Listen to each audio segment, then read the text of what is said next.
I will be in one place in my home office for the next 2 weeks and praying that the rest of my family is healthy. Atlanta Mayor Keisha Lance Bottoms says she tested positive for COVID-19.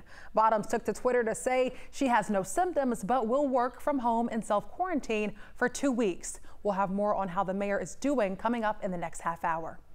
Now to the latest on the coronavirus cases across the state. Confirmed COVID-19 cases continue to rise, but we saw a dip compared to this time last week. The Georgia Department of Public Health reported 1,548 new cases just yesterday. That's about half of what was reported last week when the state experienced a record number of cases. There are several reasons behind the drop. There were a reduced number of testing sites open during the 4th of July weekend. On top of that, big commercial labs like Quest and LabCorp are warning of a backlog, which is why it's taking longer to get those results. While fewer positive tests is great news, our hospitalization trend is cause for concern. Georgia's active patients, these are the ones that are currently receiving care, hit a new record yesterday.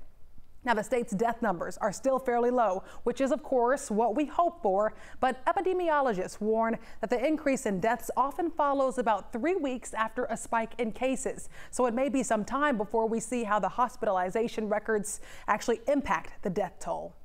And as always, we are here to keep you informed on that pandemic that we are going through right now. From the latest numbers to testing sites, we have a special page dedicated to all the resources you need to keep you and your family safe. Just head on over to our website, 11alive.com. Now to some other top stories we're following on this Tuesday morning.